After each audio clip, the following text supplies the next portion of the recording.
Welcome to LOA Today. Walt Thiessen and Louis de Souza here. Today is Monday, March the 4th, 2019. It's 8 a.m. in New York, 5 a.m. in Los Angeles, 1 p.m. in London. Sydney, Australia is at 12 midnight. Wherever you are in the world, thank you for joining us for another episode of LOA Today, your daily dose of happy. And I am sitting here at my station looking outside the window at about 7 inches of snow. So it's a very pretty landscape this morning, Louis. It's nice to look out on nice, clean snow. You know, first thing when it's falling on. Snowing at this time of the year? Ah, well, that's the way it is here in New England. You know, it's not like old England.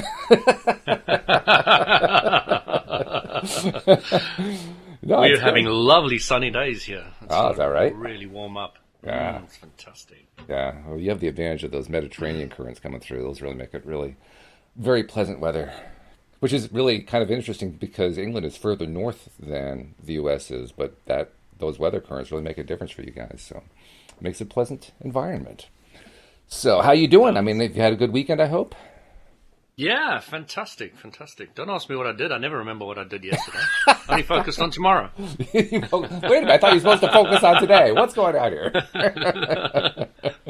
Yeah. Living in today and focusing on what I want for tomorrow. Okay. Yeah, well, that makes sense. No doubt about that. Well, this is a Q&A today. We don't have a specific topic in mind, but if you are listening to the live stream, feel free to add comments to the comment section, ask your questions and so forth, and we'll be very happy to address them. But in the meantime, we'll just kind of go off on whatever topics come to our minds because, that's what we do. That's part of what the fun is of being a deliberate creator, is deciding, what it is we're going to create. And as I was getting ready to do the show this morning, I was looking at the weather around here and thinking to myself, we tend to get, you and I kind of talked about this before we started the podcast. We tend to kind of get into the mood of thinking, well, the weather controls what's going to happen today. Like today we had the 7 inches of snow, so okay, we have to wait for everything to clear out, and people are rushing to get to work in some cases, and there's the franticness of Monday, and it all kind of adds up on people. But interestingly enough, we actually get to decide how we respond to that, and we can actually influence it too, although that kind of freaks people out when we talk about that, so I don't talk about it too much.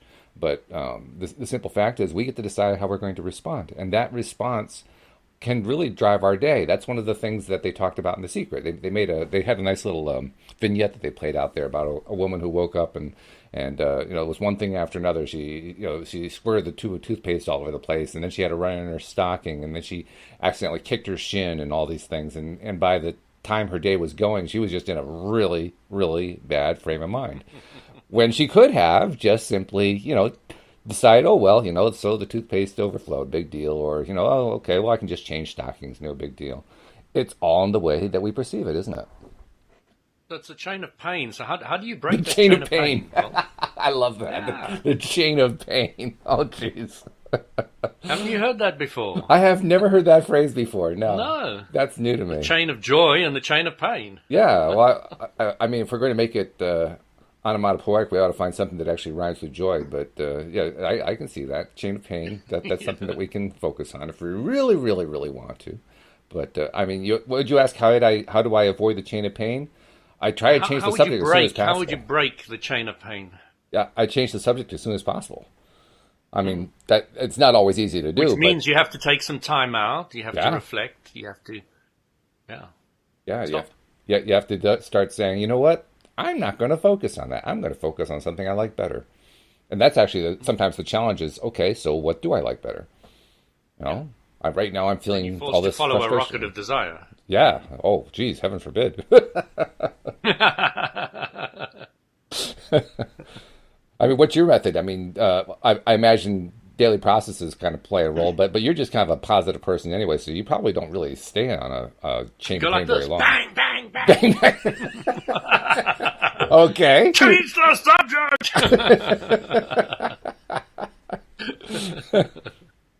It was a 10-pound mallet I was using this morning. A 10-pound what? Mallet. Oh, mallet. Oh, a mallet. Yeah, well, okay, that's one way to do it, I suppose. I kind of like to do it the non-painful way, but, You do it gently, huh? I do. I prefer gentle. I think we need to be gentle with ourselves. You. Well. No, I'm serious. I think that we as human beings tend to be really, really hard on ourselves. And I We say do. that because I'm probably the number one suspect in that area because I've been really, really hard on myself many, many times throughout my life. And just being aware of that and deciding, you know what, I'm going to start being nice to myself has all by itself made an improvement. It's helped me, it's easier to stay in that positive place when I'm just being nice to myself. When I get the mallet out, it's like, okay, something's going to hurt in a few minutes here. I don't know what. Oh, no, nothing will hurt. Nothing will hurt. Oh, good. Well, that's a good thing. That's what I want. Yeah, but that's it. That's where we need to be gentle. We need to be kind to ourselves. And I imagine that you run into that a little bit when you run into your sauna club. Is that what you call it? Your sauna club, where you meet with your guys and talk Um, about stuff? it's a health club, but we call the group the Spa Spartans. The Spa Spartans. Oh, okay, there it is. Yeah, because I We imagine have that. I imagine every that when you're. nationality and age in there possible. Oh, okay. Well, that makes it nice, diverse. I like that.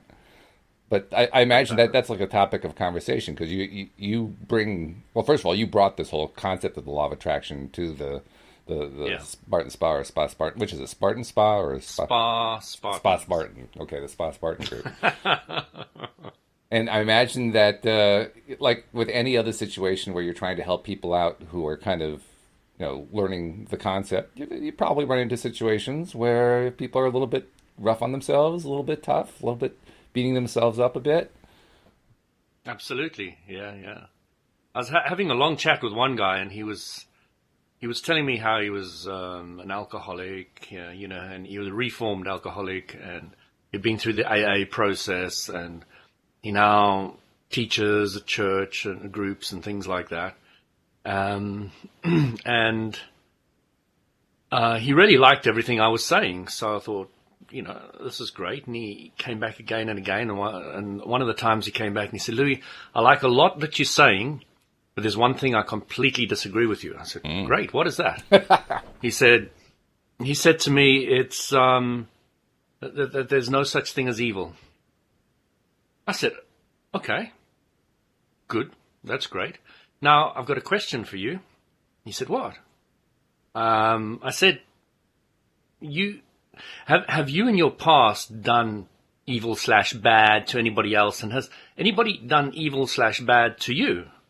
He says, you have no idea. No idea of my life. You have no idea.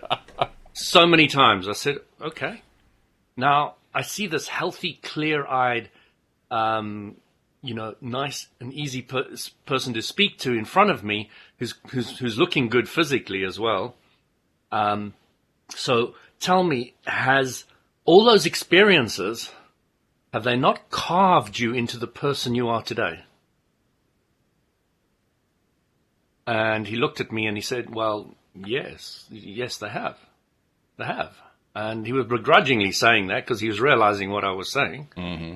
So I said to him, were they evil or bad, or were they expansion tool to carve you into the person you are today? Which one was Mm-hmm.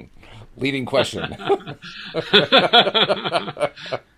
And again, begrudgingly, he said, well, I suppose they were expansion tools to help me get to where I am now. So they're not evil. Um, um, um, no, they're not really.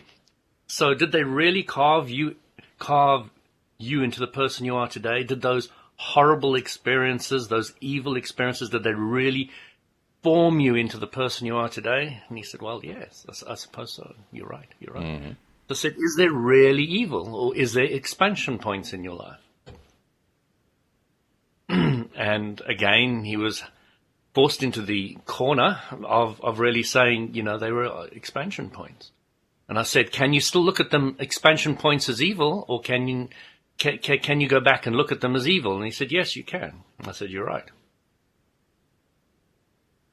But with an expanded viewpoint, you start looking at it differently. You start saying, I know what I don't want. I have a better idea now what I do want. Let me go that way. Yeah, exactly. And he really was an amazingly harmonious, clear chap that I had a lot of I haven't seen him for a long time, but I had a lot of respect for. Really, really nice guy. So yeah, we've had many chats consequently about many things. I'm trying to think of one. The thing that really amazes me, Walt, and this is so true of almost every single time I go to the sauna, once, twice, maybe even 3 times, people thank me for my 10-minute discourse, That's nice. shake my hand, ask for my name, and sometimes take my number. Wow. It's incredible. That's pretty Because cool. I have learned again and again how to take people from not knowing anything about the law of attraction to understanding it in quite a short period of time. Mm-hmm. That to me is absolutely key to helping people feel empowered, to help people getting the idea that they create their own reality and that they can carve their own future, giving them that sense of self-worth again, that self-power that is so empowering about the law of attraction. And it's enjoyable for you, clearly, because you clearly love doing it. You clearly enjoy helping people, and you clearly love seeing the results. I mean, it's a big deal for you. When you say it's a big deal for me, it's quite interesting because my passion is more in the giving. Mm-hmm. Okay, the selling, if you want, is selling the concept of the law of attraction. All right, Mm-hmm. I'm a good salesman. All right, so I'm selling it, and I enjoy watching the cogs in somebody's mind change. Okay, and that does give me a sense of pleasure. But it's learning to present it succinctly, clearly, with panache and oomph. That really gets them wherever they're coming from. Because I never have the same conversation about the law of attraction with any 2 people, ever. Well, yeah, Okay. It you never really starts can't. off with, I'm this, and it goes to that. It always, I pick up where they are, and then Right. I lead on. Yeah. Pick up where they are and lead on. Pick up where they are and lead on. And Well, you kind of have to, because it's if you just don't, you're going to have a conversation that doesn't actually connect. absolutely, exactly. But I come in from so many different angles every single time, and it really amazes me because I'm sitting back and saying, "Ooh, I remember doing that one that way, that one that way, that one that way, that one that way," and then you start realizing, "Wow, there's a billion different ways of selling this one," and then you start understanding what a good salesman is. Mm-hmm. Yeah. Passionate about their subject, Yep. really enjoy it, Yep. love the product. Yep. Okay. So, businesses, I think, could benefit massively from getting their sales team to really get their teeth into what the heck the law of attraction is about. Because once they do, they will now be selling in a completely different way to anything else. Mm-hmm. And if they can't get on board with their company or their product, they must leave. It's not going to work. If you're there for your paycheck, okay, you're heading in the wrong direction quickly. Another thing that I learned about selling, because I was selling for many years and still do sell, is your product has to be important to you, very, very important. Yes. You have to study yourself. Okay, sales is one of the best ways I can put forward to anybody to learn about life. Actually, I would suggest that even more than that, it isn't that you need to study yourself. It's that literally you can't even attempt to start selling until you study yourself. Because the first thing that you're trying to do is say, okay, what am I going to say? How am I going to say it?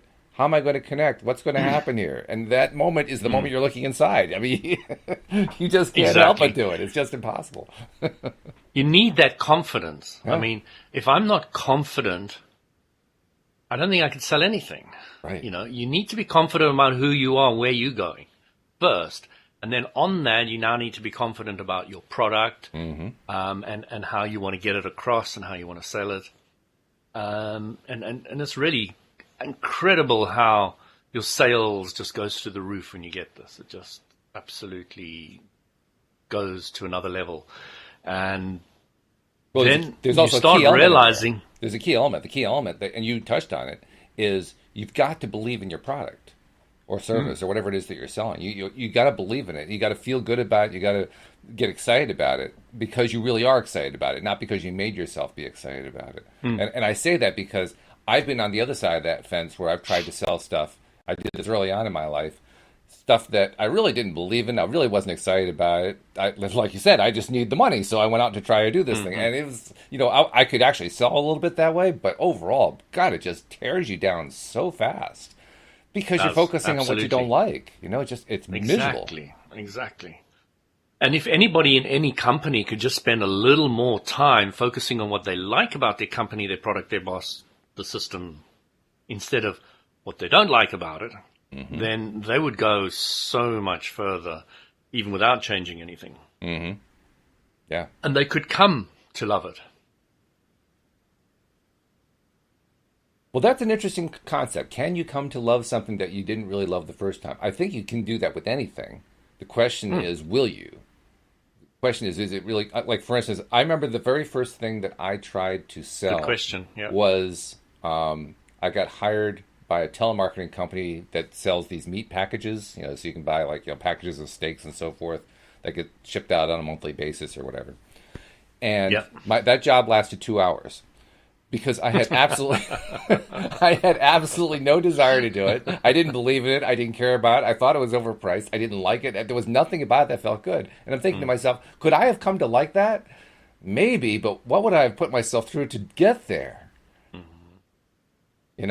That's the price you have to work out with yourself. So, which is the path of the lesser evil? Is it sticking with a job and getting the money?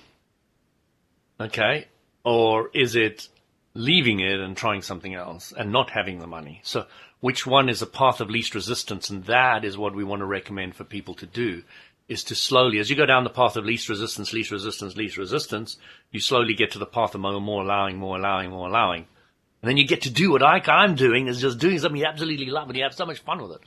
All right, so that's maybe I can kind of agree with what you're saying, but there's a piece of it that I think I have to kind of take issue with, which is choosing the lesser of two evils, because in my mind, the lesser of two evils is still evil. It may not be as evil as the other one, but it's still evil. It's something that I don't like, that I don't want, that I don't prefer. It's like, no, I want to go in a different direction entirely. So I don't really want to pick. Walt, I thought I just told you there is no evil.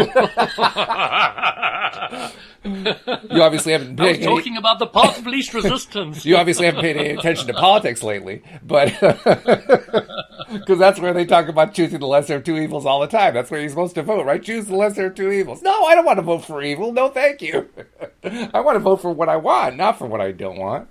And that's my point. Give me the Gandhi. I think I really want to be trying to find what is it that I really like? What is it that I really want? What is it that I really desire? And start there instead of trying to decide what do I like least.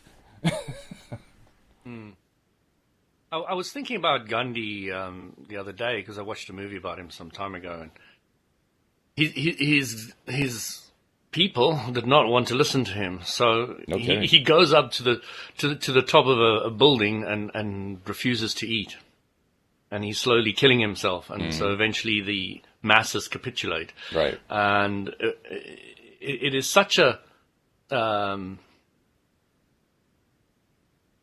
non-violent way of dealing with things that it was quite impressive to me, the way he endlessly worked with the more passive way of dealing with everything, rather than aggressive and active. And it was really surprising that politics still goes into such a place that I can't even watch it. I haven't seen newspapers or news for so long. People bump into me and say, "Oh, what about this?" I say, "What about it?" I said, "What was that? Where is it? I don't know. What are you talking about?" I don't know. I really don't need to know. Don't want to know. Yeah, well, that's just it. You decide, I don't want to have to deal with that stuff. I'm going to focus on what I want instead. That's certainly not in my... Not going to be part of my life. Not in my top 100, let alone my top 10. But a lot of people would take umbrage with not keeping up with the local politics or understanding what's going on in your world, Mm-hmm. But they don't really understand that you created your world and it is your world. Yes. and you can bring into it what you want. So it is really, it's quite a challenge for a lot of people to get to that place of understanding. Well, we have it's not so much a question as an observation, and I thought I'd share it from Sarah. Sure. Hi, Sarah. She says, and I think it's in regard to what we were just talking about, I am doing this as we speak, so I have been struggling a long time with my job.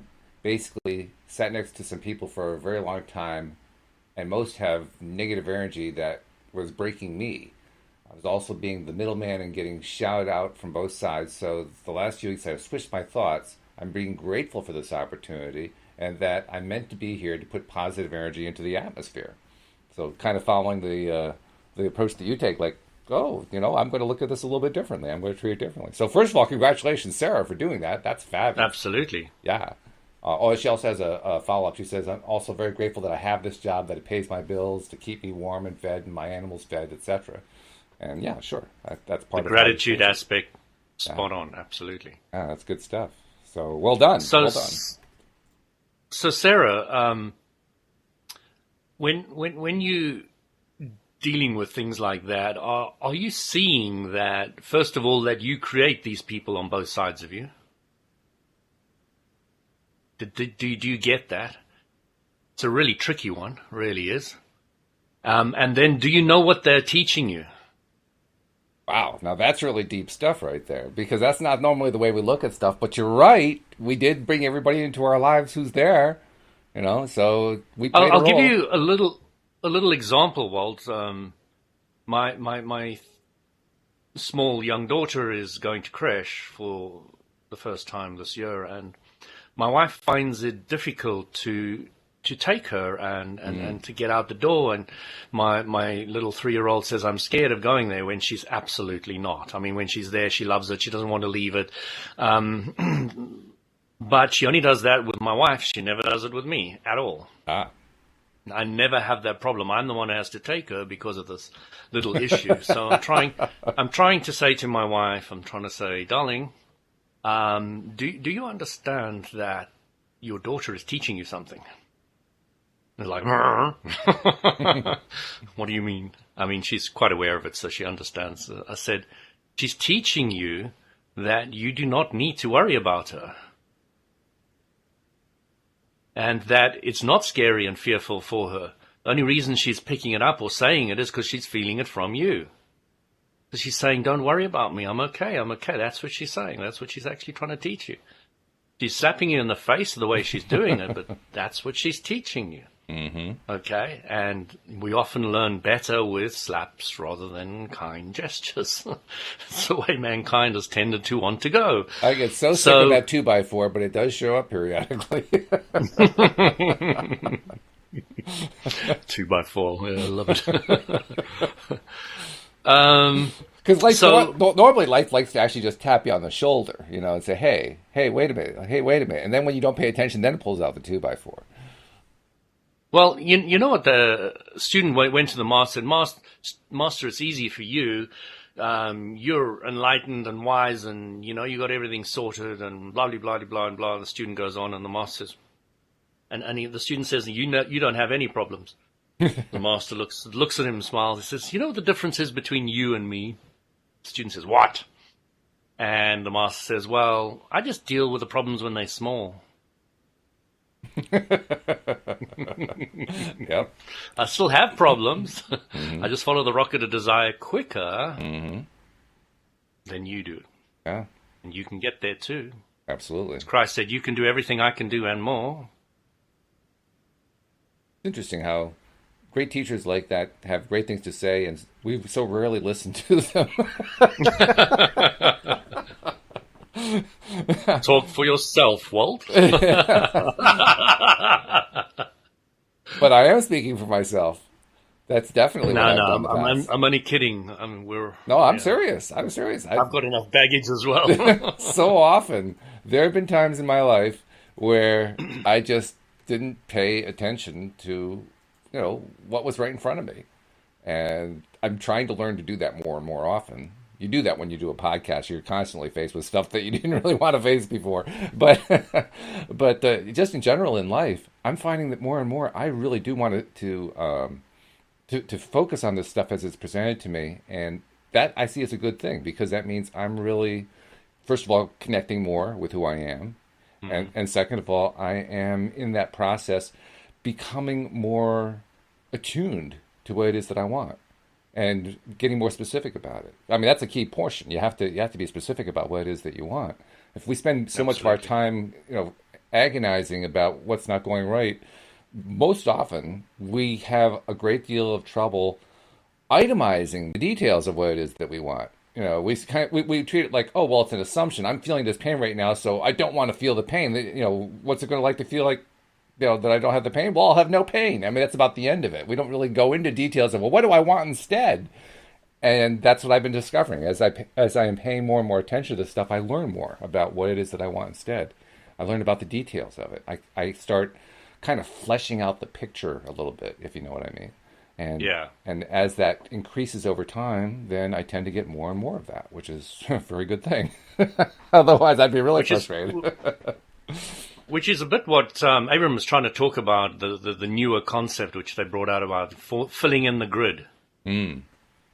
Yeah. So as the pieces of the puzzle come together, and the grid is often looked at as manifesting something in this world where a lot of us want something manifested, but it can happen on an emotional level and on a confidence level, on a clarity level. It can happen on so many different levels. The way the grid fills in. So. But look for the grid. The grid. I got tongue-tied and twisted. Are there any other questions there? I see there's a few comments, but I'm just through them all. Sarah followed up by saying, I just assume that they have their own issues and life problems. A lot of people at my work are very stressed. It's a hospital environment. Working for the NHS, I'd say 50% of the people here don't want to be here. Oh, she does have a question. Let me see if I can bring the question in. Hold on a second here. Sarah, my wife used to work for the NHS. Part of the country are you? I'm curious. While she's answering that question, I'll give you the question that she gave us to address. She says, I have a question. How can it be our issue if somebody comes into work in a bad mood with a bad attitude? How is this my fault and my issue? I mean, I listen to their anger or their emotion or whatever mood they're in. How is it to do with me? How's it to do with you? So what they're doing and the way they come in has got nothing to do with you. How you react to it has got everything to do with you. So that is how I answer that. So if you remain clear, absolutely centered in your alignment, they will only come to you when they're happier. They will only respond to you. They will only come into your area and your vibration when you're happier. But if you're perceiving them as coming in as negative, bad, unhappy, and you keep focusing on that instead of saying, ooh, look at them, they're going to change and rise quickly, and wouldn't that be nice, and all that kind of thing. If that is where you're at, they will only come to you and affect you. They literally can't affect you unless you're a vibrational match. So you are letting in their negativity in some shape or form. So the challenge to be able to do for anybody in any situation that's troubling is to remain in alignment. Now, alignment needs to be clarified. And alignment is when you are so happy with where you're at, where you're going, and how you feel and what you are focused on achieving, that nothing else really matters. That is where it is, okay? That is where it is. So you keep that clarity going and you don't have that kind of problem. I don't have anybody really arguing with me, tearing me apart, challenging me. I just don't get that anymore. I used to get that so often. You have no idea. It used to be a daily part of my life where, now I'm completely comfortable with emotional conflict. Some reason or other, I used to hate it and avoid it like the plague as a kid, and I used to get a lot of it. Now I find that emotional conflict is something I incredibly enjoy, if it ever comes my way, which it doesn't much anymore. But I just love it. I just love it because you get to that place of confidence, and I wish more and more people could get there, but it comes from studying yourself. Okay, it comes from understanding the rules to the game of life. It comes to applying them, not just understanding them. It comes from living them. It comes from focusing on where you want to go and being happy and getting the clarity of what's happening and why it's happening. I don't blame anybody for anything anymore. I just can't do that. It just is so abhorrent to the deep nature of my being anymore. I can't blame anybody for anything. I just can't, because I created it. How could I blame you for me? This doesn't make any sense whatsoever. No, it doesn't. But people do it anyway. Those people that do it don't believe they create their reality and don't live it true. and don't experience it. They don't, and they're vibrational match to being hit and knocked over the head and etc. So yeah. It's okay to be wherever you are. You know, it's okay to be where I'm at. It's okay to be where I was. I was bringing in this the story of the Harvard professor who went off to India and smoked a lot of. He got thrown out of Harvard because he was smoking too much marijuana.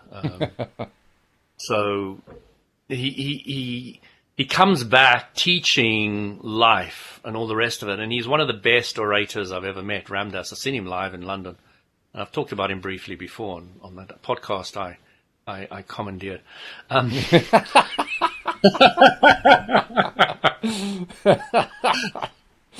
By accident. That's funny. So Ramdas came back and he was teaching in churches, he was teaching everywhere. His beautiful, clear understanding of life and all the rest of it. And he comes and he says quite clearly that Harvard psychology professor, who I was then, would have put who I am now in a straitjacket. Mm-hmm. Yeah. So he went through a huge transformation, absolutely massive. And that is the way I kind of feel about my old self. It's like, wow, what was I doing? Where was I at? Mm-hmm. You know, it was so warped off the path, so unclear, so muddy, so messy. And looking back at it, it did carve me into the person I am today. So I loved it. You know, I was so grateful for all the pain. You know, I was a nerd and I was an outcast, and I could only do things with individuals as opposed to a group. And not that I was shy, I just wasn't clear about what I wanted. I knew I could get on stage and talk, but I wasn't clear about what my message would be. I would just talk rubbish. You know, I wasn't shy, but there was no clarity or purpose to anything. And I spent years and years and years digging to find out who the hell is Louis. What is Louis? Where does Louis come from? Why is he here? What's he doing here? Primal question from the age of 8. Mom, what is truth, love, and God really about? Mm-hmm. And she goes, and I realized, I'm going to have to find that out for myself. Mm-hmm. Not going to get many answers here. Yeah, right. Well, you made good answers. Might be the answers that you wanted, but wanted or could see or understand, or make sense out of. Yep, it's true. It's true. A couple points that you made there that I really liked. The first point being that we don't realize that, and this is going back a little bit, we don't really realize when we attract somebody into our lives who's behaving in a certain way because we expect it. We don't. It's a great point. It seems kind of like, well, you know, if they come into our lives with this negative attitude, they're the ones who did that. And that's true.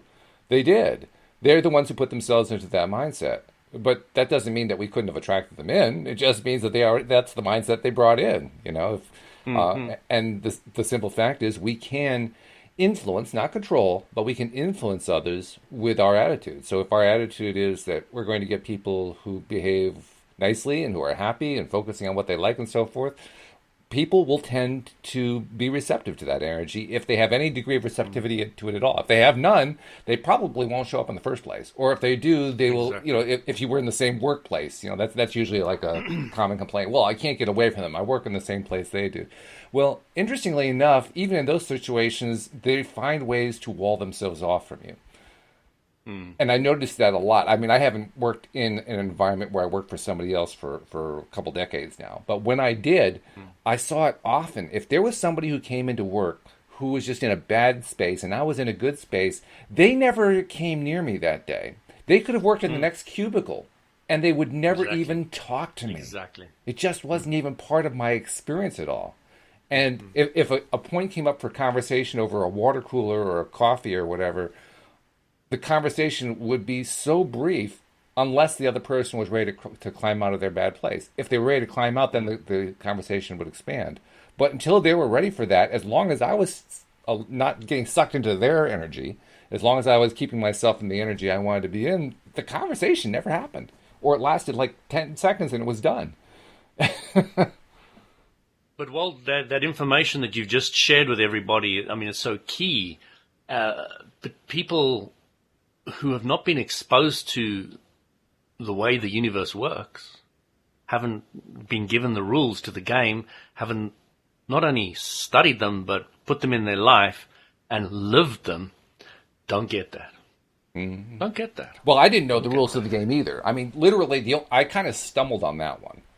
Because this was a good 10 years before I even saw The Secret, before I'd even heard the term law of attraction. So I didn't know how any of that actually worked. It was more than 10 years before that. But I was a kind of person who, if somebody was having a bad day, I might say something sympathetic, but there's also a piece of me that was basically saying, I don't want to have anything to do with you. I just want to be away from you. There was no actual conscious knowledge going on here other than, I don't prefer you. That was it. But that was enough. What amuses me with you, Walt, is that you, how do I put this? You don't see that this is not your first time around. I mean, you probably get some of that. That's not. I get it every single week, especially from Linda Armstrong. But go ahead. I'm talking about lifetimes upon lifetimes. That's what she's talking about. Yeah, lifetimes upon lifetimes. And you're no newbie. Okay, you're no newbie.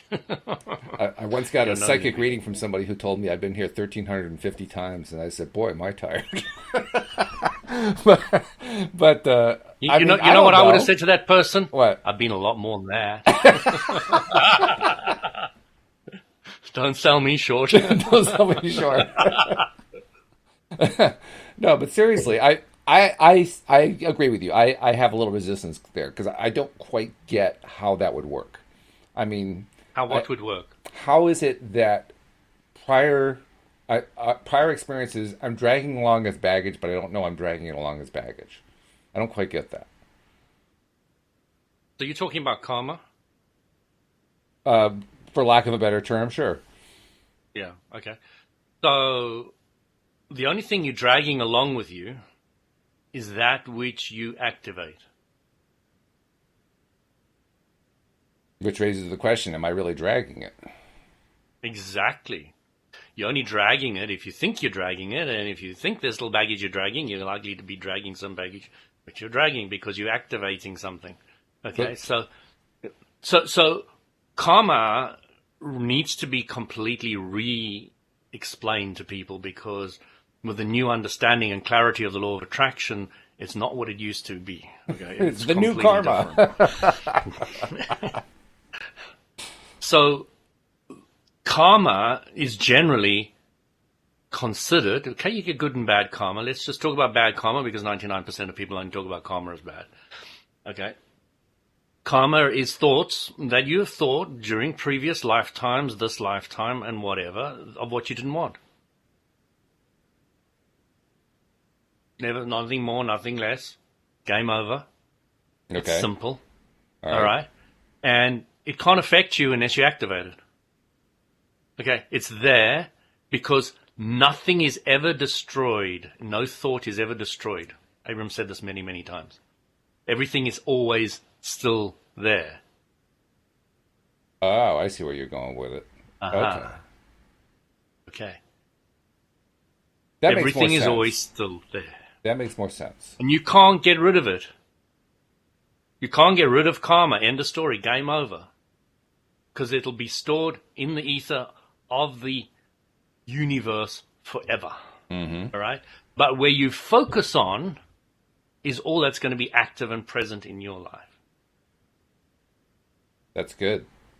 That's a form of karma I can buy into. That one makes sense to me. Exactly. Now it makes Yeah. sense to you. Now it's clear. Yeah. Now it feels fresh. Now it feels good. And yes, a need to understand what karma is. So when somebody talks about karma now, I have to explain to them what karma actually is, because they don't know.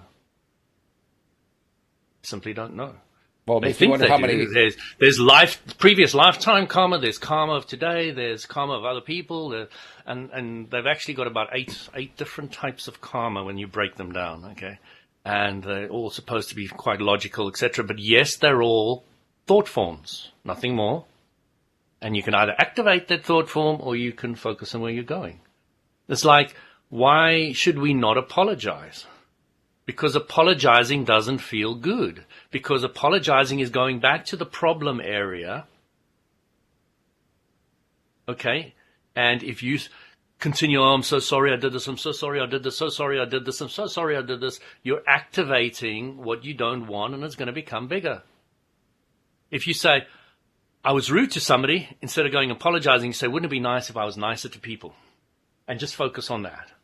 Then you've moved forward. It feels good. Your emotions are telling you that's the right way to go.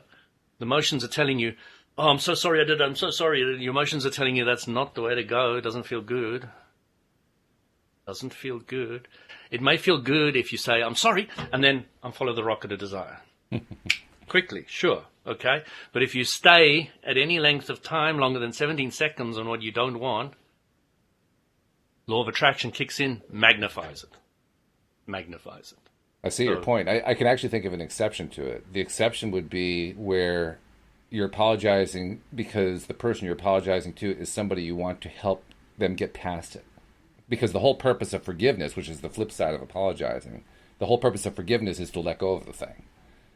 Oh, so you want to manipulate people, Walt? No, I don't want to manipulate them any more than you want to manipulate them when you're giving them talks. What I want to do is give them assistance if they're willing to receive it. If they're not willing to receive it, then once the apology is done, then I'm done. You know, it's like, okay, well, I tried. You know, if you're not ready to receive it, that's not my problem. I just did what I could do to reach out. You know, but I might still reach out that first time just because I want to help them. I want to help them feel better about it.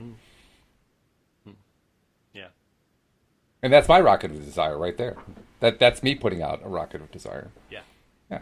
So as long as we're clear that if we ever want to help anybody, it's only for the reason that we think we will feel better in the helping of them. Ultimately, yeah. That's what it always Ultimately, always comes down to that. Yeah. So there's a lot of people say, I want to help this person, I want to do this, I want to help the poor, I want to help the needy, I want to help them. But do they know why they want to help them? Yeah.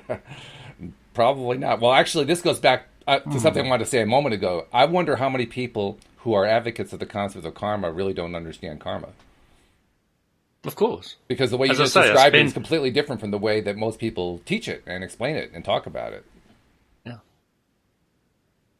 As I say, I don't tend to have many of those conversations anymore because the people I draw to me don't... that's kind of my old life. Mm-hmm. The religion, the karma, all that stuff is my old life. And I was big into it. I got very high in spiritual groups. So that has a double meaning, you realize. I was high, man, real high. I love it when people go to Abram and they said hi, and they say, yes, we are. Oh, I love that. I haven't heard that. That's good. That's great. Oh, that's funny. But yeah, this gives me a new perspective on karma. I never really had that one before. Because you're right. I mean, I knew all along. I think most of us who study this stuff know this concept that once a thought is thought, it sticks around forever. But I don't think I'd ever really thought about so what does that imply about my own thoughts over time? What does that mean? Well, that means they're still out there. You know, they're still out there, and it's kind of. Well, it's got two pieces to it. One piece is, well, they don't go away. Like, oh, geez, they don't go away, do they? And then the other piece of it is, I think I'm going to be a little bit more selective about what it is that I think about because I'm just piling up all the stuff I don't want. Absolutely. Absolutely. Yeah. And do you know how liberating that is, Walt? It is undescribably liberating. when it clearly comes into your mind that if I bump into somebody or I'm rude to somebody, instantly I'm thinking about being clearer about how I walk and being more centered into the space of where I'm at. So I'm more aware of where I'm going and how I'm walking. And I'm not thinking about apologizing. I'm not thinking about anything. I'm just moving forward, moving forward. If somebody disagrees with me, I'm happier than if they agree with me. Usually, almost equal now. It really doesn't bother me. I actually often say to the guys, I really want you to question me, to argue with me, because in anybody's criticism and anybody's conflicting information and everybody's trying to dissect what I'm saying, I get greater clarity of how to present it, how to put it across, how to make it clearer. Like somebody said to me the other day, one thing I don't like about the law of attraction is, person's probably listening to this. Well, I'm thinking to myself, only one? Hey, this is good. We made progress.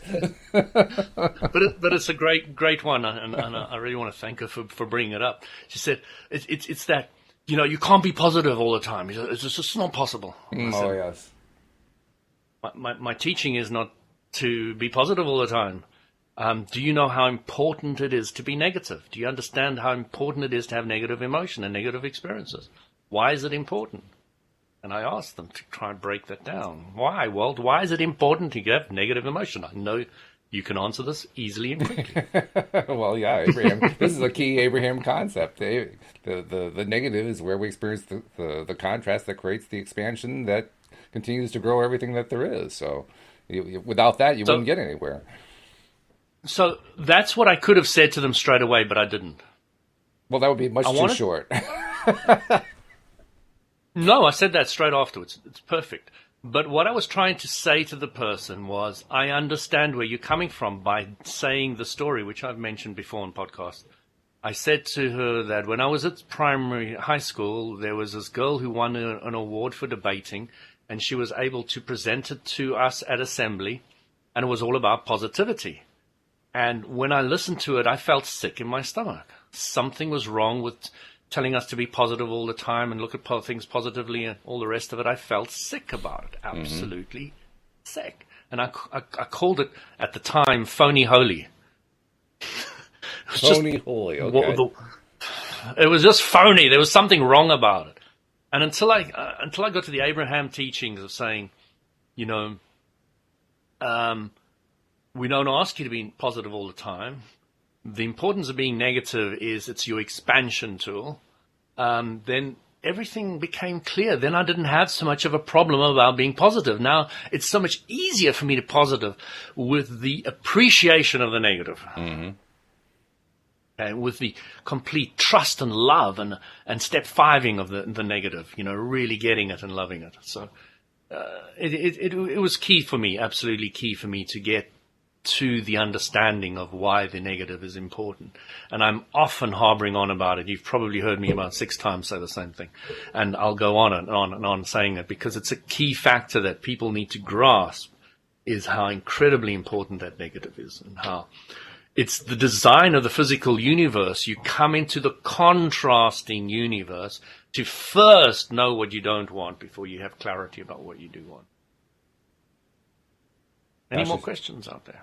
Now she says she's not getting audio right now, and I'm not sure what that's about. I'm not seeing anybody else saying me too. I saw Sarah lost her connection for a moment, but I think she got it back.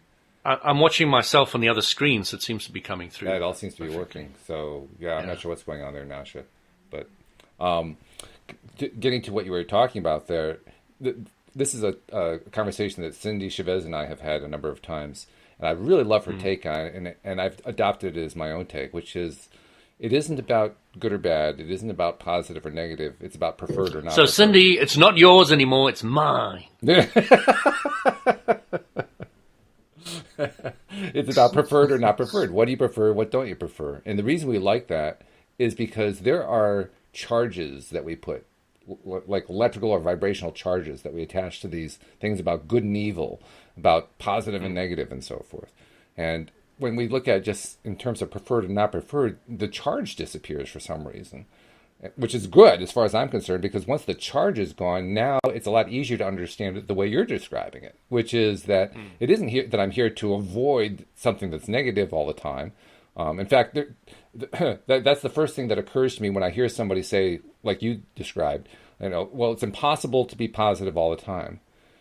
And just the phrasing of it. Think about what the phrasing is. The phrasing is, you can't be positive all the time. To which the universe says, your wish is my command. I mean, it's just built right into it, you know. It was really interesting how negative I felt at the age of 13 listening to this debate. I really had a gut-wrenching feeling that I didn't like it. It was so strong, and it left a marked impression on my whole life. That one experience, you know. And when somebody says to me, "Yeah, you can't be positive all the time," and you know, that's what I don't like about the law of attraction. I get it. I get why they're coming there. I get why they're saying it. The individual I'm talking about actually is a what do you call these government people who look after children who have been abused and Social worker? that kind of thing? Social worker, yeah. Which is a really tough job. Oh, it's yeah. a really tough job. Yeah. Keep your positivity, keep your clarity, keep your balance, see that everything's working out for you. It's really tough. I mean, it's tough. Because it's even harder to see that it's working out for them too. That it isn't so much. No, that's the difficult one. Yeah. It isn't so much whether it's working out for you. Although, if you're like most people, you become empathetic. You can tie in emotionally to what they're going through, and now all of a sudden you're going through it vicariously. Exactly. Yeah. Whereas And if somebody can go into that with a healthy frame of mind, and this is why I was really glad to hear this the first time Louise explained this to me, because she was a therapist for 10 years. People who are in that field, they get guidance from other people in the field. In other words, they check on each other.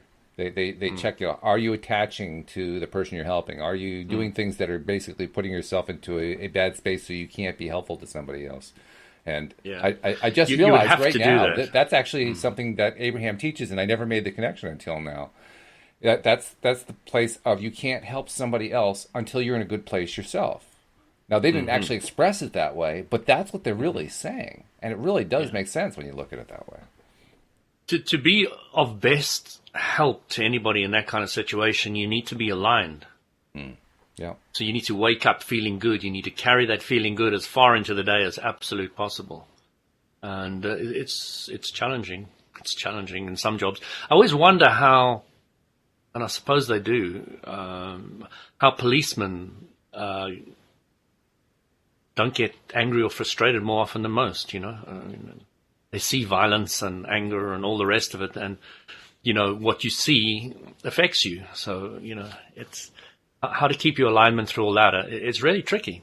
It's really, really tricky. It's actually... And how not to get, like my wife's a nurse, how not to get sick with all that sickness around you all the time. Yeah. You know. Yeah. It's really interesting. It's actually a topic that shows up in movie and television dramas quite a bit.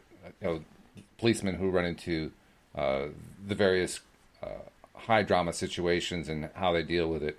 And so often the characters portrayed end up acting out their own anger and frustrations and bitterness and so forth, and bringing it into the scene, whatever the scene is.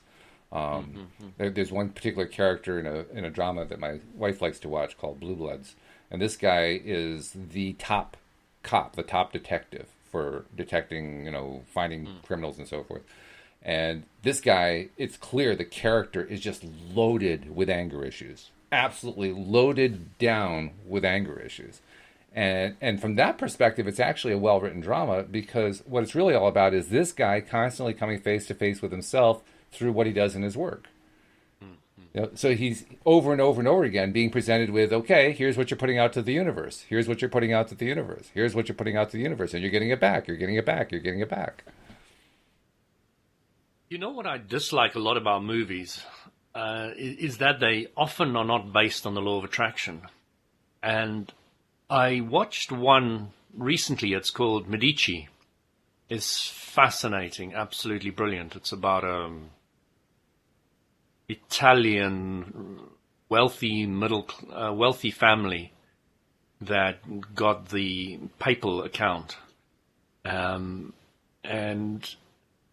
there were two brothers, and the interesting thing was the one brother was very much in love with this woman, and it was somebody else's wife, and he'd had an affair with her, and then the husband didn't look after her well, and she was sick, and she eventually died, and he was totally distraught by it. And the other one was running the business and trying to deal with everything and focused on where he was going. And nobody liked these Medici, well, nobody. The one family really hated them. They wanted them out. And they weren't aristocracy. They were middle class, and they bought themselves into the aristocracy, and they didn't have the lineage, and hated them, and blah, blah, blah, blah, blah. So they wanted to get them out. And they wanted to try all different places, but the only place they found that they could actually attack them and do anything is in the church, because they wouldn't be wearing this and that and no protection and blah, blah, blah. So they attacked them in the church, and the interesting thing was the one son who was so totally distraught that this woman was dead and just wanted to be with her died. And the one that was focused on the business and getting everything right, he was the one who lived. So you can actually see the vibrational clarity through the whole thing, because it was based on a real story and how it actually happened. Yeah.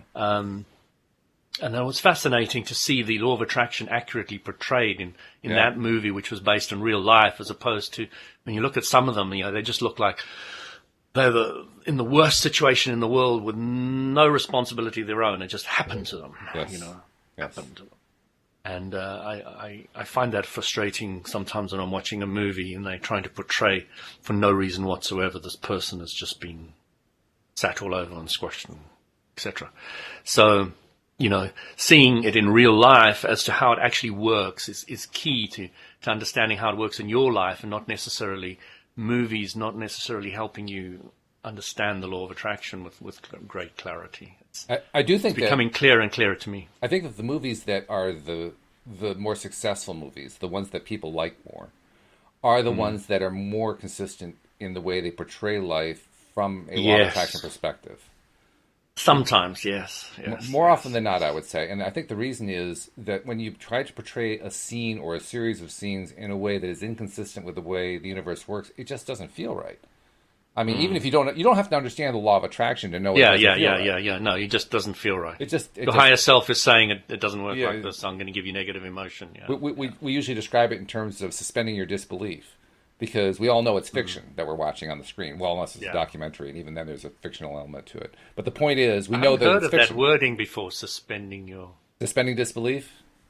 Suspending disbelief, I think it's a great analogy, It is. It's a great way of describing it. When you're suspending your disbelief, you're doing so because you're buying into the scene. You're saying, yes, that scene or this movie or whatever is portraying something that feels real to me, that feels true.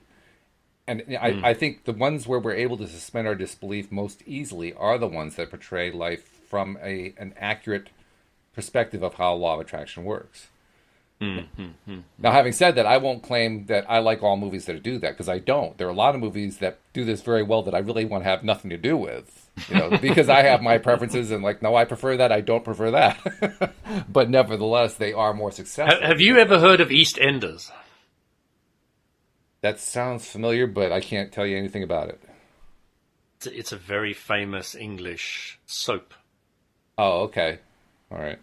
But the American soaps are all Dallas and smart and clean and rich and all the rest of it. Well, imagine completely the opposite, where they shitty houses with shitty comments, with shitty education, and living in a shitty part of London, and the country has lapped that up. I mean, it's been going on for 20 years or so. It's just ridiculous. It's so. But it's very real to life, I mean, the fact that it's probably based quite accurately on the law of attraction is probably the thing that's kept it together. But it just makes me want to bring up and puke. It's some people's cup of tea. It's just some people's cup of tea. Not mine, that's for sure. Not mine. The hardest challenge for me on a day-to-day basis and I literally mean this, is separating what I want to focus on and what I want from what my wife does. Because she spends a lot of time watching television programs that I don't want to have anything to do with. And that, I think this is kind of like emblematic of a lot of things that people deal with. You know, there are people that they work with or their family members or whatever, and they're just not on the same wavelength on certain things. I mean, not that Louise and I aren't ever on the same wavelength. We are. A lot of things we're on. But this kind of thing is one of those areas where we're not. So the question is, well, how do you deal with that? How do you handle the fact that, there's this stuff going on there that you don't want to have anything to do with? And to me, it's a great, I used to treat it, to think about it and to treat it as if it were some kind of an evil curse that were attacking me. But now I'm seeing it as an opportunity to really focus my mind now in the face of this adversity, so to speak. And is it a major adversity? No, it's pretty minor, actually, as things go. But no, it's a form of adversity. So why don't you get your own room and your own TV? Where's the problem? Well, actually, in a sense that I do. I have this room that I do a podcast in while she's listening to the TV, and there is the door closed between the two. And that definitely helps a lot. But even when I'm not doing the podcast, even with the door closed, she turns the TV way up, so I'm still hearing the TV. So there's really actually no place I can go to get away from it entirely. I have to decide to change my focus on it. Literally, I'm faced with I either change my focus or I allow it to control how I'm feeling. It's one or the other. Well, the question I would ask you, Walt, is it easier to change your wife or is it easier to change yourself? Yeah, well, exactly. That's why I'm focusing on my focus, because I can't really change her directly. I can influence her, but I can't change her. You know, she's going to do what she's going to do. I sit also in a room where my wife comes and sits and watches the TV, and she listens to all these doctor-type programs, and I was like, oh my gosh. And then you listen to these people talking about health and the body in a way that's completely out of sync with the way I've come to understand it is, and I was like, and I'm spending a lot of time going like this.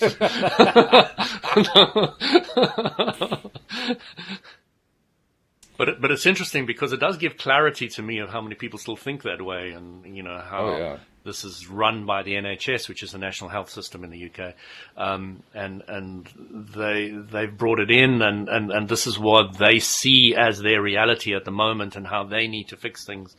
And, the whole medical profession is so screwy that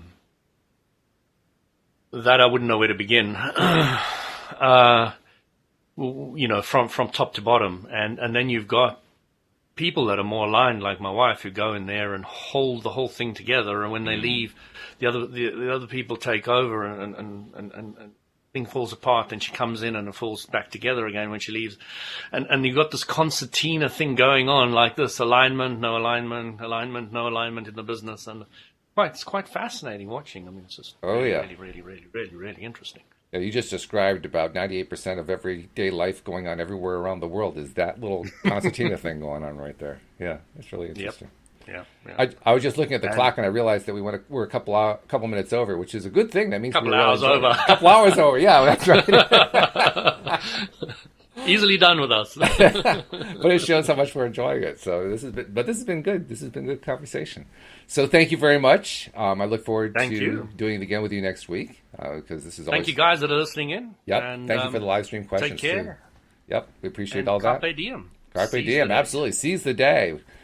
If you don't seize the day, who else is going to do it? I mean, really, who else is going to do it? It's got to be you, right? Donald Trump?